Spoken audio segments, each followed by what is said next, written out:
بسم الله الرحمن الرحيم الحمد لله وكفى والصلاة والسلام على الحبيب المصطفى صلى الله عليه وعلى آله وسلم تسليما كثيرا إن الله وملائكته يصلون على النبي يا أيها الذين آمنوا صلوا عليه وسلموا تسليما إخواني أخواتي أبنائي بناتي أعزائي عزيزاتي أعدائي عدواتي السلام عليكم ورحمة الله وبركاته. Mes ennemis, je vous aime.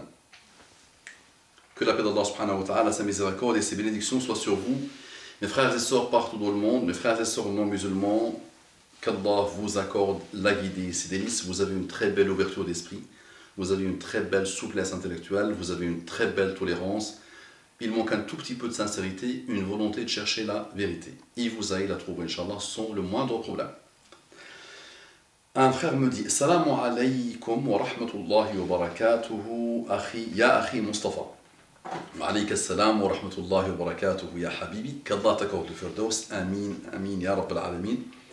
Je m'interroge au sujet des prédicateurs, non pas pour les blâmer, ce n'est pas mon but, ce n'est pas mon rôle, et ce n'est pas une manière d'agir ou une façon d'interpeller quelqu'un.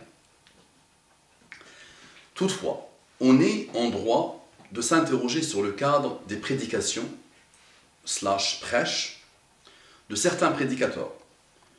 Qu'en est-il de leur liberté de prêcher, de diriger une conférence? Sont-ils vraiment libres ou parlent-ils sous une forme de contrainte, sous une forme de pression, de menace?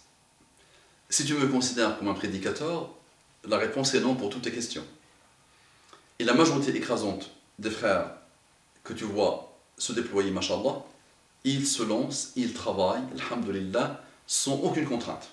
Garde-le à l'esprit, et je te le dis, alhamdulillah, personnellement, j'ai prêché, il n'y a pas un sujet que je n'ai pas traité. Je ne le vois pas, alhamdulillah. Vraiment, ces sujets-là qui chauffent les gens. Mais on ne m'a jamais convoqué, jamais, alhamdulillah. Et si on me convoque, je m'expliquerai.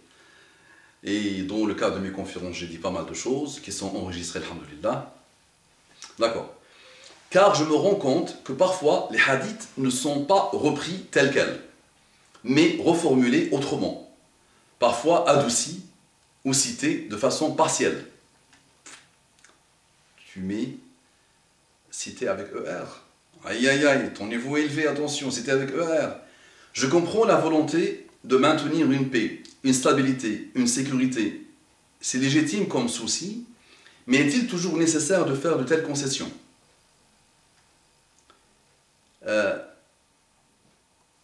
Très bien. Qu'en penses-tu, toi, réellement?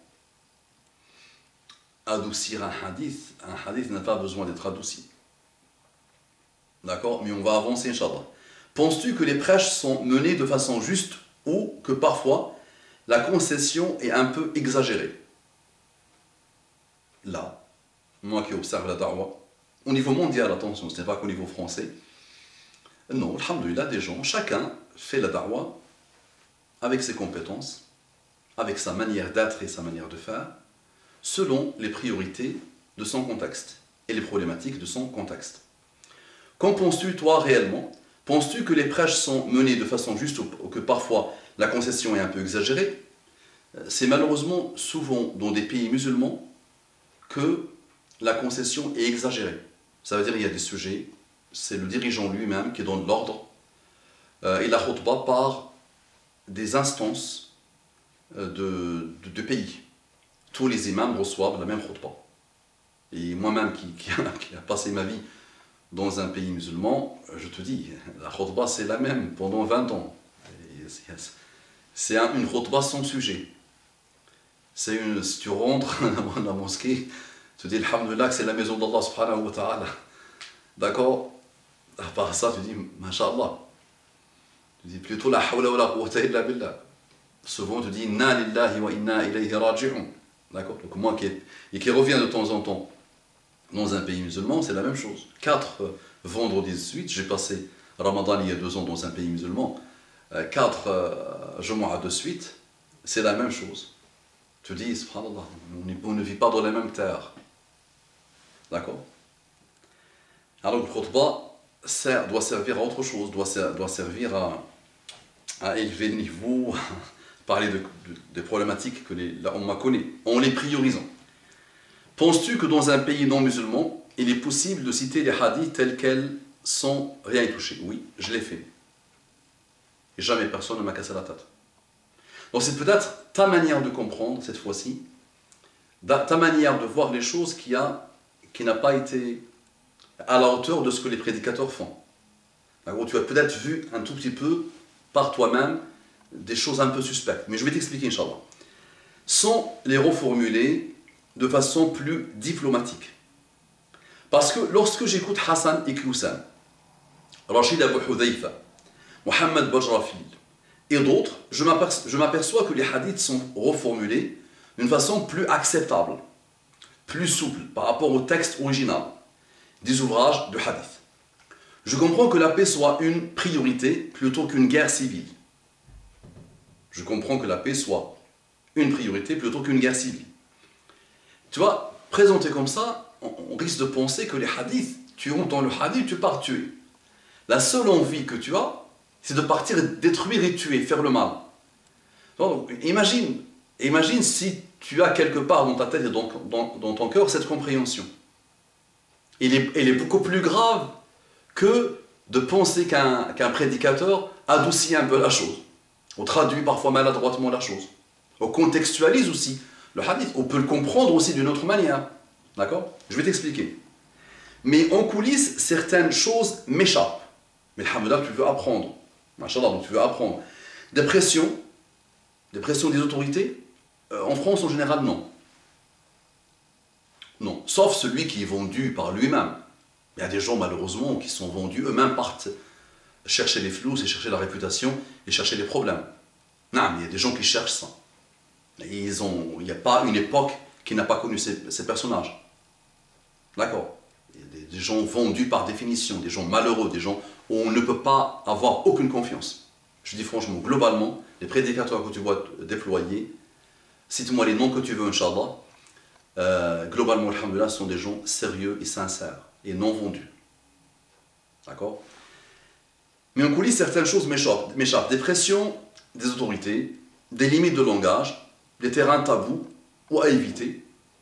Et quand tu fais la da'wah, il y a des choses à prioriser. Et je te donnerai un exemple, Inch'Allah, qui va t'aider à comprendre. Car je n'imagine pas le même langage, le même ton dans les prêches dans un pays musulman. Si, c'est pire, dans les pays musulmans, c'est pire. Dans les pays musulmans, il y a un pays musulman aujourd'hui qui dit l'imam n'a pas le droit de parler de la politique. N'a pas le droit de parler du contexte actuel politique du pays. Interdit. Interdiction totale par la loi. D'accord? Et donc, la majorité écrasante des pays, tu sors un livre, tu raisonnes un peu sur des choses qui n'intéressent pas le pouvoir et tu fais de la prison. Et tu passes toute ta vie à errer entre les peuples. Et tu atterris en Angleterre, par exemple. Là, le seul pays qui t'accepte, c'est l'Angleterre. Alors que tu as fait peut-être 15 pays, 20 pays, 30 pays, à cause d'un livre qui n'a pas plu au pouvoir. D'accord? Car je n'imagine pas le même langage, le même temps, mais justement, c'est dans les pays musulmans où le problème est grave et gravissime. On sent quand même une différence dans le temps, dans le style. PS, je tiens à préciser que ce n'est pas Muammar Matmati qui a influencé mon opinion. Et il passe par là, lui, Matmati, parce que lui, tout le monde est vendu pour lui. J'ai toujours pensé ça, mais je ne voyais pas comment on pouvait faire autrement dans un pays non musulman et dans un tel contexte. Je sais que toi, Muammar Matmati, ne peut pas avec toi. D'accord? Mais imagine d'autres, subhanallah, qui consomment Muammar Matmati. Sachant que la vérité, tout le monde sait où la trouver. Le Coran, la Sunna, les hadiths sont disponibles à qui le veut. Je n'ai jamais imaginé qu'on puisse publiquement citer les hadiths tels quels et que cela puisse être accepté et toléré par les non-musulmans. À partir du moment aujourd'hui, tu vas commencer à l'imaginer. Et tu m'envoies n'importe quel hadith que tu veux et je te le traite sur 3 heures si tu veux. D'accord? Je te le traite sur 3 heures et je pourrais t'étonner, Inch'Allah, de voir la richesse des argumentaires, la richesse des contextualisations et des compréhensions que ce hadith a mené tout au long de l'histoire musulmane. Prends n'importe lequel et on va voir le raisonnement. Oh, concentrez-vous s'il vous plaît. Sallu ala Muhammad et concentrez-vous, j'ai besoin d'inspiration. Regardez-moi les yeux dans les yeux. Inspirez-moi s'il vous plaît. Oh, attention. Voilà ce qui m'a toujours empêché de remettre en cause cette manière de prêcher. Donc je n'ai jamais imaginé qu'on puisse publiquement citer les hadiths tels quels et que cela puisse être accepté et toléré par les non-musulmans. Voilà ce qui m'a toujours empêché de remettre en cause cette manière de prêcher, cette manière de faire de la part des prédicateurs. Qui peut faire mieux publiquement? Tous. Tous. Je dis franchement, tous. Juste, regardez-les bien, donc, avec le bon soupçon, et dites-leur, cette khutba de Jumu'ah, je voudrais que tu traites ça. Maintenant, il faut que ça soit prioritaire, contextualisé, il y a tellement de choses à dire. Après, chaque peuple doit prendre en compte son contexte, ses problématiques du contexte. Qui peut faire mieux publiquement? Tous. Sans causer de scandales, de polémiques, de conflits, de guerres civiles. Mais non. Qui? Tu vas me dire, mais tu ne les connais pas, comment tu parles à leur nom? Tu ne sais pas qu'est-ce qui se passe à l'intérieur de leur cœur. Mais on peut, avec le bon soupçon, alhamdoulilah, on peut voir le déploiement de quelqu'un sur la durée. On sait, moi, tu m'envoies n'importe quel rappel de Rachid Abu Hudhayfa, quel qu'il soit, je le partage sans le voir. J'ai une confiance totale en lui. Tu m'envoies n'importe quel rappel de Hassan Iqiyoussen, je le partage tel quel. J'ai une confiance presque totale en lui. Je rajoute presque. Tu vois? Là, j'enlève presque. Parce que je comprends un peu le raisonnement. Moi, ça fait 25 ans que je le vois. Ça fait 21 ans, plutôt. Mais apparemment, c'est 25 ans qu'il travaille, machallah, au moins plus. Dans la da'wah. Donc, globalement, alhamdoulilah, wallahi, c'est le sourire de la personne qui est en face de moi. Donc, globalement, alhamdoulilah, ces frères-là, tu me cites leur nom, moi, les yeux fermés, je partage le rappel. Et je n'ai pas d'inquiétude. Mais parfois, c'est vrai, il y a quelques-uns. Tu dis, stop, lui, c'est une monsiba à lui-même. D'accord? C'est une monsiba. Tu le laisses faire, donc parfois, tu dois d'abord écouter le rappel avant de le partager. C'est soit ça, soit rien. Et rien n'est-ce pas pire qu'une invitation à lire par soi-même. Donc imagine, donc c'est deux extrêmes, c'est binaire, c'est 1-0. Donc il dit sans causer de scandale, de polémique, de conflit, de guerre civile. Qui? C'est soit ça, soit rien. Et rien n'est-ce pas pire qu'une invitation à lire par soi-même, à se documenter, à chercher la vérité. Finalement, cette manière de faire, n'est-ce pas juste une invitation à chercher la vérité par soi-même? Mais tu sais que ces prédicateurs ont un verset qui leur dit s'ils cachent la vérité, ils sont cuits. Il y a aussi un hadith qui dit quand tu as une science que tu ne la partages pas, tu seras enchaîné avec des cordes, avec une corde en enfer. Donc les prédicateurs Habibi ne sont pas nés de la dernière pluie. Ils connaissent la responsabilité qu'ils ont devant Allah. Et de toute façon, chacun de vous est un prédicateur. Ce n'est pas un métier être prédicateur. Chacun, selon ses compétences, ses capacités, surtout s'il est sincère, il doit faire le rappel. N'est-ce pas qu'un prétexte? Donc il dit, c'est soit ça, soit rien. Et rien, n'est-ce pas pire qu'une invitation à lire par soi-même, à se documenter, à chercher la vérité? Finalement, cette manière de faire, n'est-ce pas juste une invitation à chercher la vérité par soi-même? N'est-ce pas qu'un prétexte? Je préfère voir les choses comme ça. Si tu veux un exemple, il a arrêté son message. Il m'a envoyé, donc il a dit, qu'Allah te bénisse à vous, maman, quelque chose, salam alaikum. Donc toi, tu reçois ça. Est-ce que tu as pensé à une chose simple? Donc, tu vois, tout ça, c'est généraliste. Tu le laisses tel quel, on est cuit. Et c'est vrai qu'on lit de ce texte-là que les hadiths, dès que tu les sors, c'est la fin du monde. Et c'est pour ça, malheureusement, aujourd'hui, beaucoup de gens, qu'ils soient coranistes ou pas, commencent à refuser la sunna. Les coranistes, c'est une spécialité. Muhammad sallallahu alayhi wa sallam les a prédits, a parlé d'eux. Clairement, il les a identifiés, Muhammad sallallahu alayhi wa sallam, comme une aberration totale. Mais aujourd'hui, des gens qui ne sont pas coranistes à la base commencent à refuser la sunna, catégoriquement. Et là, ils tombent dans des zones de turbulence sans limite, subhanallah. Donc, la réaction, moi, que j'ai eue par rapport à ça, j'ai envoyé un mail à mon frère, je lui dis, Masha'Allah, donne-moi un hadith. Il faut que je comprenne. Ces hadiths-là qui font peur, donne-moi le hadith, bismillah. Et donc là, il a répondu. Il dit, donc il a développé un raisonnement. Ce qui m'intéresse, moi, c'est... Le raisonnement, plus ou moins, n'a rien à voir avec ça. Donc attention, je ne cache pas ce qu'il a dit. Mais il m'a sorti le hadith. Il me dit, si tu veux un exemple, un jour, Hassan et Hussein a évoqué l'histoire d'un homme qui a commis le péché de chair, entre parenthèses, adultère. Il est donc parti rencontrer le prophète sallallahu alayhi wa sallam pour se confesser. Le prophète sallallahu alayhi wa sallam s'est assuré de la pertinence des propos de cet homme pour vérifier s'il n'était pas fou, ivre, etc.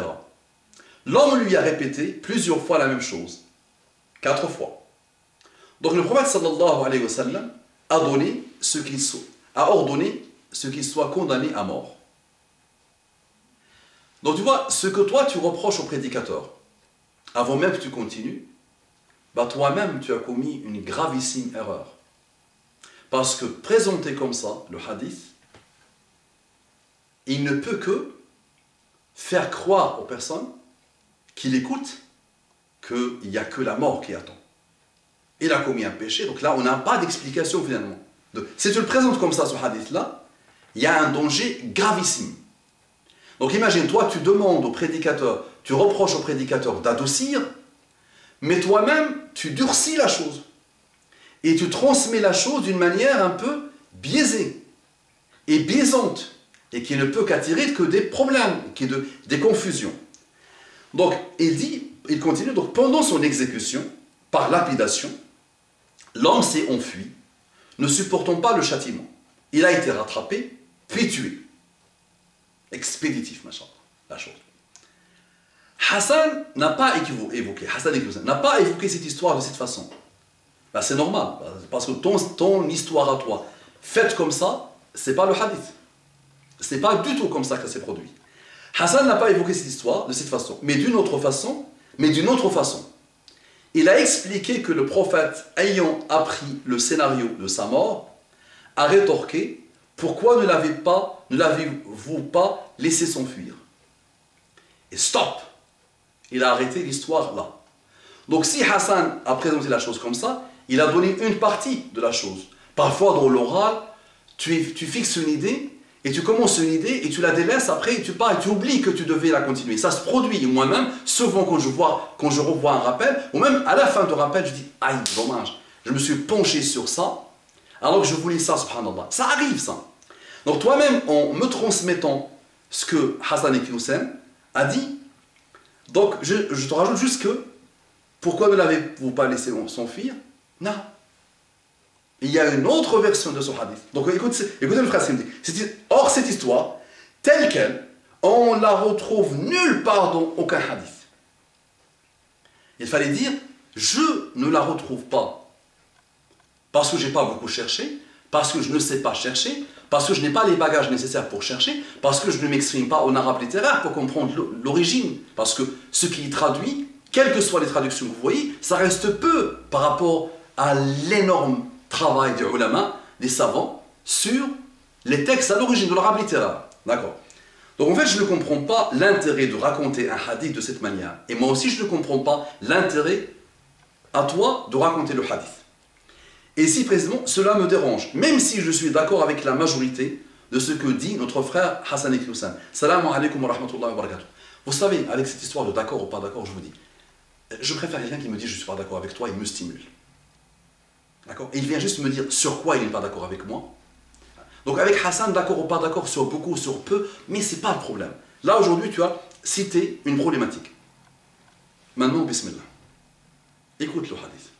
Et je vais te raconter l'autre version de hadith. Écoute le hadith. Donc, Sihah. Abu Huraira et Jabir ont rapporté qu'un homme est venu dire au messager sallallahu alayhi wa sallam, qui était à la mosquée: ô messager d'Allah, j'ai forniqué. Le messager d'Allah s'est détourné et ne lui a pas prêté attention. Ta manière de présenter au début et la manière de présenter de la majorité de la Ummah nous font croire que Mohammed, dès qu'il a entendu ça, il a fait ça. Un supplémentaire que je vais décapiter. Hacha, il n'était pas comme ça. Donc vous voyez, la manière avec laquelle les gens présentent Mohammed, même les musulmans, nous montrent à Mohammed Et hacha, même de dire à Muhammad sallallahu alayhi wa sallam, Ya Rabbi ghfirli, qui dès qu'il a entendu quelqu'un qui lui dit j'ai forniqué, il a fait comme ça, ah, machallah, on va tuer quelqu'un, on va rajouter un à la liste. Bismillah, écoute, ô messager d'Allah, j'ai forniqué. Le messager d'Allah s'est détourné et ne lui a pas prêté attention. L'homme a alors répété 4 fois ce qu'il a dit. 4 fois. À chaque fois, Muhammad sallallahu alayhi wa sallam lui posait la question. Et 4 fois, il répétait. Oui, oui, oui, oui. Et Muhammad se détournait, il ne voulait pas. D'accord? L'homme a alors répété 4 fois ce qu'il a dit. Et le prophète a alors demandé, es-tu fou? Non, répondit-il. Es-tu marié? Oui, répondit-il. Le prophète a ordonné les compagnons de le lapider. Jabir dit, j'étais parmi ceux qui l'ont lapidé dans la grande salle de prière, prévue pour les fêtes, à l'extérieur de la ville, quand les pierres sont lancées contre lui. Il s'est enfui, nous l'avons attrapé à Hurra et nous l'avons lapidé. Rapporté par les imams Bukhari ou Muslim. Ce hadith constitue une preuve que celui qui a avoué avoir forniqué doit témoigner 4 fois contre lui-même et doit être lapidé s'il est marié. Non. Donc on peut, en général, attention, je n'aime pas personnellement citer les hadiths en français. Je n'aime pas ça du tout. Et je me méfie de n'importe quelle traduction, quelle qu'elle soit. Donc je te rajoute ça. Donc le hadith, quand tu le lis en arabe, et personnellement, je l'ai traité et retraité dans des mosquées. Et il ne m'a jamais posé problème. Et personne ne m'a convoqué pour ce hadith. Jamais. Et j'ai traité encore pire que ce hadith-là. Quand tu le lis finalement, tu vois quoi? N'importe quelle personne douée d'un minimum de gentillesse et de douceur et de compréhension. Il va voir quoi? Il va voir que Muhammad sallallahu alayhi wa sallam ne voulait pas le tuer. Donc les deux cas, Ma'iz et le Ghamidiyya. Le Ghamidiyya est venu voir Muhammad sallallahu alayhi wa sallam pour lui dire, mais ne refuse pas comme tu as fait pour Ma'iz. Ne fais pas comme tu as fait pour Ma'iz. J'ai forniqué. Ah non, ne fais pas comme tu as fait avec Ma'iz. Parce qu'avec Ma'iz, Muhammad sallallahu alayhi wa sallam ne voulait pas. Essayez à chaque fois de lui dire. Dans des versions, tu vas voir qu'il lui dit, il lui montre vraiment clairement qu'il ne veut pas le lapider. D'accord? Et le Ghamidiyya, c'est la même chose. Ce sont les deux cas vraiment les plus authentiques de l'histoire qui se produisent. Donc c'est pas, ne crois pas que la Ummah de Muhammad sallallahu alayhi wa sallam à l'époque a lapidé tout ce qui bouge. D'accord? Ce sont deux cas. Maintenant, la version que tu as sortie toi, elle existe dans un livre de la Sunna. Abu Daoud, Abu Daoud, le hadith. Et il a été authentifié par plusieurs. Et des gens disent que c'est un hadith na'am. Et il a mobilisé des milliers, des centaines de milliers de lignes. Cette version-là qui dit que Ma'iz, quand on l'a lapidé, allô, regardez-moi, quand on l'a lapidé, quand il a senti la dureté des pierres, il s'est enfui.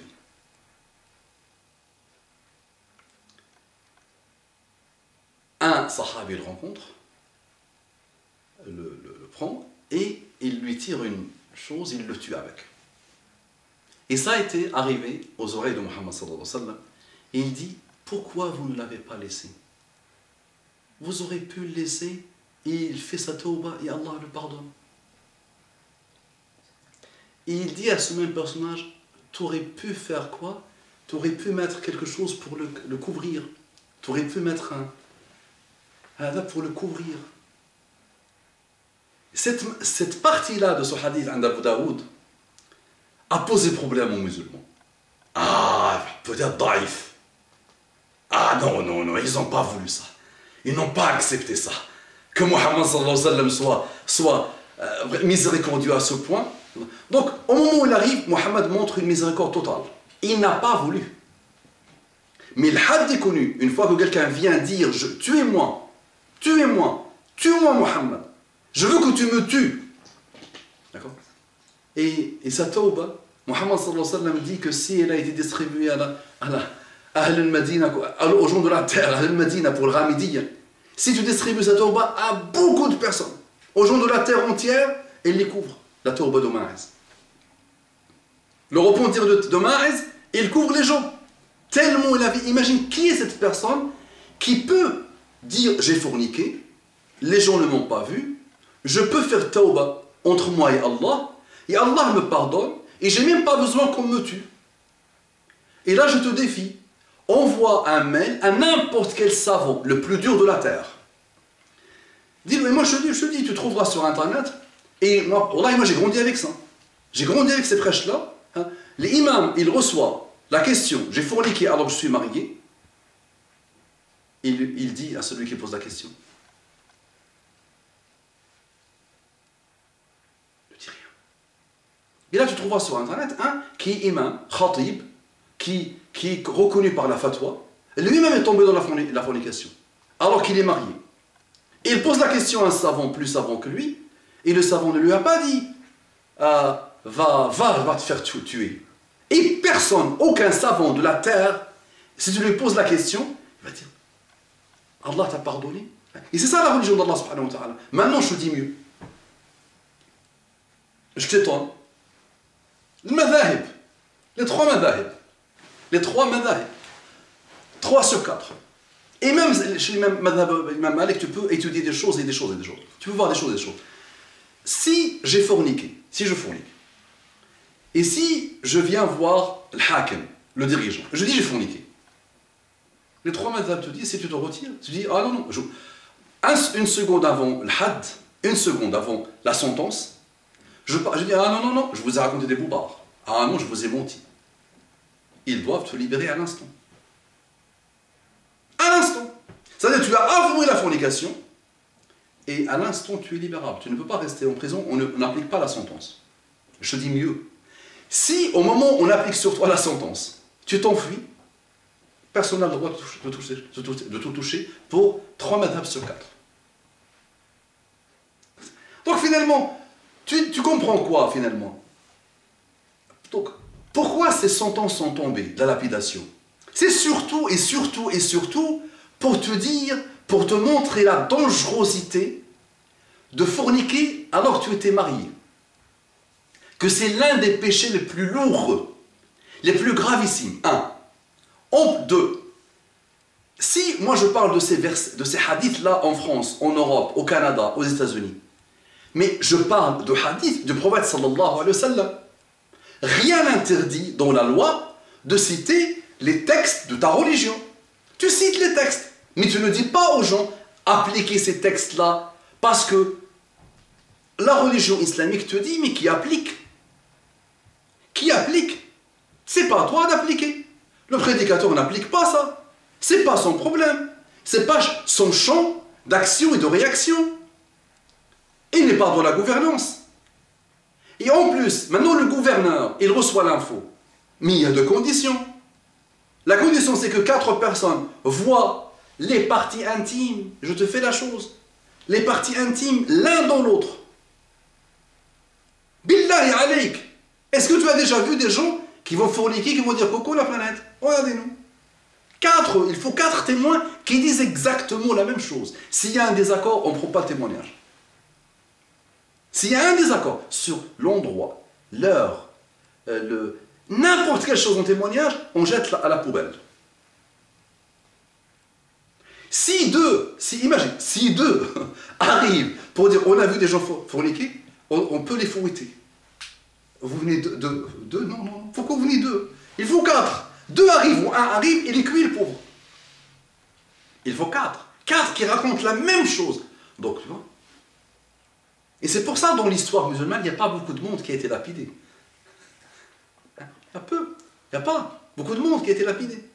Et la deuxième, c'est que la personne reconnaît elle-même, vient dire elle-même, j'ai fait la chose. Donc maintenant, moi, je te pose une question. Apparemment, c'est une priorité pour la majorité des musulmans d'aujourd'hui. Mais regarde les conditions. Et regarde l'applicabilité. Et regarde l'endroit dans lequel tu habites. Tu peux répéter comme tu veux. Mais c'est surtout pour ressortir la miséricorde de Muhammad sallallahu alayhi wa sallam. C'est ce qu'on voit dans ces hadiths, dans hadith Ma'iz et hadith al-Ghamidiyya. On voit un homme, prophète, qui ne veut pas appliquer. Et qui te montre qui t'indique fais ta tauba et ça fait, qui utilise plusieurs, entre parenthèses et entre guillemets, méfie-toi de ce que je raconte, plusieurs stratagèmes pour éviter l'application de la chose. Pour te dire non, non, non, non. Mais la personne tient à être lapidée. Le dars, c'est quoi? C'est juste l'un des doros qu'on peut comprendre de ça. C'est qu'il y a eu sur terre des gens de ce niveau, subhanallah, qui auraient pu juste faire la tauba, le ghamidiyya, ils auraient juste fait la tauba, et Allah leur pardonne. Mais subhanallah, il y a eu dans la Ummah de Muhammad sallallahu alayhi wa sallam des gens qui veulent mourir, qui, quelle que soit la tauba, la seule chose qui les intéresse, c'est qu'ils ne peuvent plus vivre avec la fornication. Ils ne peuvent plus imaginer que dans leur vie, ils ont forniqué alors qu'ils sont mariés. Et ça, c'est un niveau très élevé. Dans le hadith, tu peux sortir des merveilles et des merveilles et des merveilles. Nous, tu as, toi, montré le hadith d'une manière où, direct, lapidé, allez, lapidé, dégagé. Ce n'est pas comme ça. Un jour, moi, je vais te le lire en arabe littéraire. Parce que moi, quand j'ai vu la salle des fêtes aussi, l'arabe littéraire, je vais te lire moi en arabe littéraire, Habibi. Les versions qui existent, sahih, c'est pas du tout comme ça. Tu vas voir, la seule chose normalement qui saute à l'esprit, c'est que Muhammad sallallahu alayhi wa sallam ne veut pas. Maintenant, billahi alayk, je te sors encore mon exemple préféré, que j'ai déjà sorti plusieurs fois. Et normalement, devant l'exemple, le bec doit être cloué. On ne parle plus. Isma. Un bonhomme vient te voir et il te dit, toi, prédicateur, toi tu es prédicateur. Et tu dis, voilà, imagine si je monte à la planète Mars un jour. Qui est la qibla de la planète Mars? Comment je fais la prière? Je lui dis, va dormir. La question, c'est, la réponse, va dormir. Mais va jouer. Pourquoi tu pars, toi, la planète déjà arabe, dans la planète Mars musulmane, il faut qu'au moins 3000 ans passent. Et tu partiras juste pour bousiller la vie à la planète Mars en plus. En tant que musulman, si un musulman part à la planète Mars, wallah, il trouvera le moyen pour créer la zizanie dans la planète Mars. Donc déjà, il faut 3000 ans. Et s'il part, il ne priera pas, il ne sera pas quelqu'un qui prie, de toute façon. D'accord? Donc imagine, ça c'est un sujet qui, c'est même pas la peine de se casser la tête. Donc pourquoi vous voulez que les prédicateurs tous les jours vous parlent de la lapidation? Comme la khilafa. Pourquoi vous adorez ces sujets? Pourquoi vous les adorez à ce point? Pourquoi vous voulez qu'ils tournent que autour de ça? Souvent, subhanallah, vous entendez des manipulateurs vous manipuler, et ils ne traitent jamais les bons sujets, les grands sujets. Mais quels grands sujets? Bismillah, envoie-moi des lettres, et je t'invite à Majoumoua. Et je le traite jusqu'au bout du bout, yallah. Pas de problème. Mais si tu me dis de le traiter tous les jours, chaque vendredi, je veux dire mon ami, mais l'applicabilité, walou, les conditions, ils sont lourdes, tu n'es pas dans un pays, et même dans un contexte mondial, et de toute façon, il n'y a personne aujourd'hui, tel qu'on connaît les musulmans d'aujourd'hui, il n'y a pas de musulman qui va venir dire, tuez-moi, je fornique. Cette race est une denrée rare. Ah oui, c'est pas n'importe qui peut être maïs. Et c'est pas n'importe qui peut être un ramidiyya. Ça fornique à mort aujourd'hui, et c'est content de forniquer. C'est heureux. Il n'arrive pas à s'empêcher. D'accord? Est-ce que tu comprends ce que je te raconte? J'espère que tu as compris. Maintenant, n'importe quel hadith que tu vois, sors-le-moi. Et cette histoire de dire que le hadith cité, la partie citée par Hassan et Hussein, n'existe pas. Si elle existe, elle existe. Et je dis, elle a mobilisé des écrits. Mais il y a des gens, ils vont dire non, daïf, c'est daïf, parce qu'il refuse le pauvre. Il ne veut pas comprendre que Muhammad sallallahu alayhi wa sallam peut être miséricordieux. D'accord? Et il ne voit pas qu'il était miséricordieux pendant que Maïs lui pose la question, et il ne comprend pas que Muhammad puisse dire, mais il s'est enfui. Pourquoi vous ne l'avez pas laissé? Pourquoi vous ne l'avez pas laissé? Et il aurait fait un repentir et Allah lui pardonne. Et les ulama qui sont arrivés après, si quelqu'un s'enfuit, ça existe. Ah, naam, chez le madhahib, laissez-le, ça fait. Laissez-le tranquille, il s'est enfui. Et s'il se retire, s'il se rétracte, il dit non, je me rétracte, tu dois arrêter, tu ne fais rien.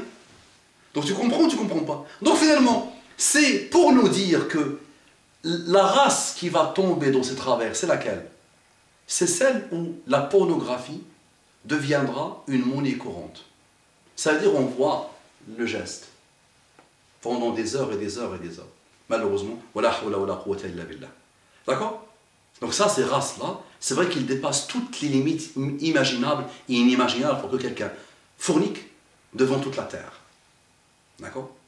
Akramakallah, aslahallahu laka ad-dunya wal akhirah. Donc tu vois, Hassan el-Hussein n'est pas né de la dernière pluie. Mais ce sont des gens qui lisent beaucoup, qui étudient beaucoup. En 25 ans, il a échangé avec une tonne de personnes. Il a affiné sa recherche, il a affiné son discours, il a affiné sa manière de faire, il a affiné sa courbe d'expérience. On ne croit pas que ce sont des gens qui vont... Si vous n'avez pas bien compris, il n'y a pas de problème. On pourra continuer, recontinuer, recontinuer. Assalamu alaikum wa rahmatullahi wa barakatuh.